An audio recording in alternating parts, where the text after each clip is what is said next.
Now let us get into the topic, input and output organization. Before we do this, what we do is we just have a look at what we have designed and understood so far. If you can have a look at,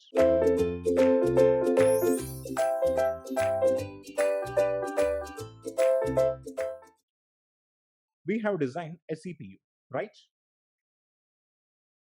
Before coming here, we have designed a CPU. The CPU is a blend of register set. We designed the register set, and we have designed a control unit, and we have also designed an ALU. In addition to this, we have designed our machine language instructions.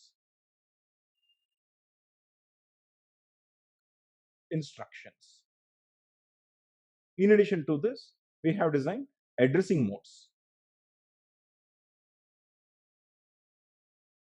to find out the effective address of an operand. Now, this completely designed our instruction set architecture, right? So one instruction set architecture has been completely designed. After instruction set architecture, then we have designed our memory logic, because you know that the memory is an essential part of the computer system, because we need to store our programs if we want to execute them. So we have designed the memory logic. And in addition to this memory logic, after finishing it, we have designed and understood various techniques to improve the speed up of the system, such as pipeline.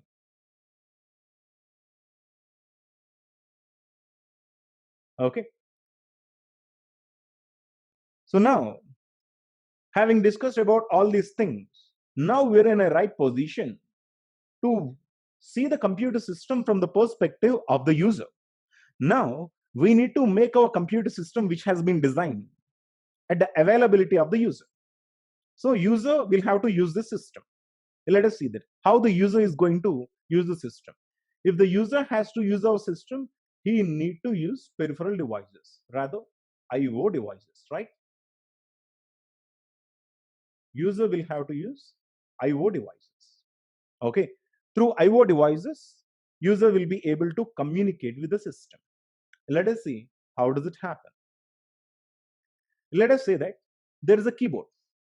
User want to send some information, inputs through the keyboard. This is a keyboard. Okay. Now through which he tries to talk to the CPU.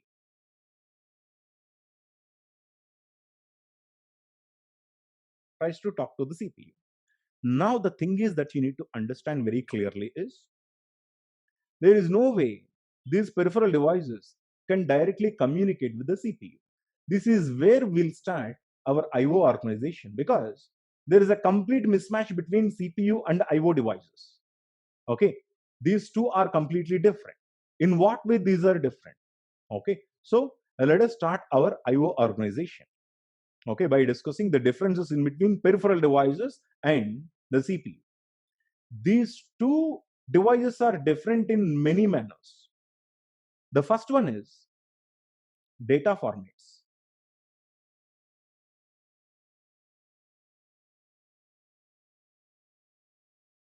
The data formats are completely different.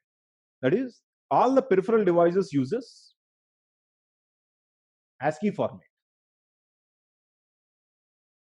and the CPU uses all the binary formats. CPU uses binary data types, but the peripheral devices uses only ASCII format. You know that the peripheral devices are based on ASCII formats. Okay, and the next thing is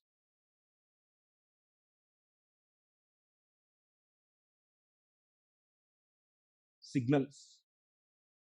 The signals which are used by the peripheral device and the CPU are completely different, because the first thing that you need to understand is all the peripheral devices are either electromechanical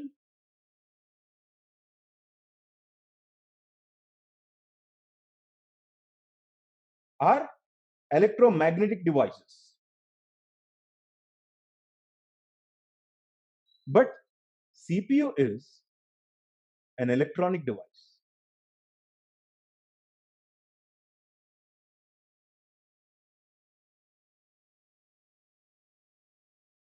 In which CPU will only release and receive electronic signals, electronic pulses. But peripheral devices will send and receive only either electromechanical signals or electromagnetic signals. So there is a signal difference. Signals that are being used by these two devices are completely different.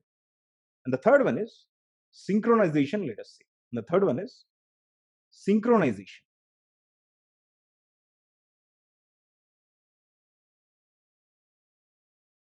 Let us understand this term synchronization. Let us have a look at the CPU. Okay, in CPU, there is a control unit, right? You know that CPU has a control unit. Okay, this control unit will use the clock. This is the clock. Taking the help of the clock, this control unit is going to control the flow of the information in the system. That is, there are registers R1, R2, R3, Rn, PC, AR, and accumulator. And there are main memory locations.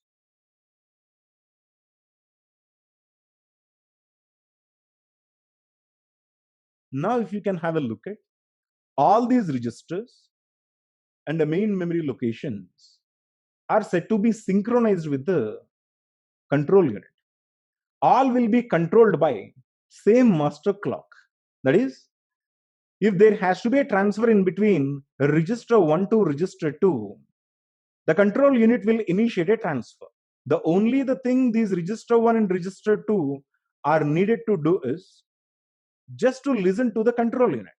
That is, in one specific clock pulse, these register 1, 2 and register 1 and register 2 will get selected. Till they get selected, they need not bother about any other thing. Once they get selected, they will involve in a transfer.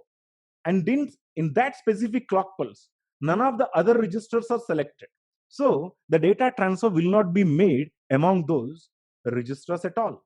So here you need to understand that all these locations are synchronized with the same clock. Okay, during the clock pulse, one transfer will be initiated by the control unit, during which only those registers which are involved in a transfer will be invoked. Rest of all the registers will not be invoked at all because they are not receiving any control signals from the control unit. Unless they receive the control signals, they do not get initiated. So either these locations could be register to register, register to memory, memory to memory, memory to the register. The transfer could be anything because all these are connected to the same control unit, and that is the same CPU. This is all about synchronization. All these locations are synchronized with the control unit. This control unit is going to control any of the data flow in between these registers and the main memory because these are all connected to the same master clock. Okay, so when there is a transfer that is needed to be initiated in between two locations which are actually controlled by the same master clock, then these are said to be synchronized. Okay, now let us understand there is a printer. Printer does not use the same clock as these people. Printer uses a different clock. Printer is not synchronized with these devices. So if you want to send an information to the printer, altogether a different mechanism is needed to be followed because printer uses a different clock. The transfers under the same clock are only said to be synchronized, but printer uses a different clock. Okay, printer controller is different. Printer controller is not this control unit. Printer will have a separate control unit. This is called the controller of the printer.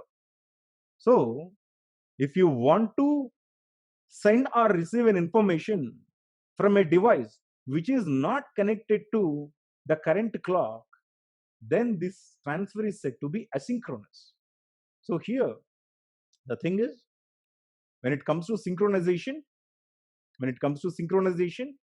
only peripheral devices and CPU are not connected to the same clock. But CPU uses the same clock.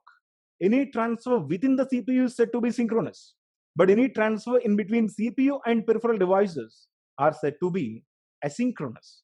So, in order to establish the synchronization medium, we do require a mediator. So here the thing is, data formats are different, okay, and signals are different. And the third thing is, this is not synchronized.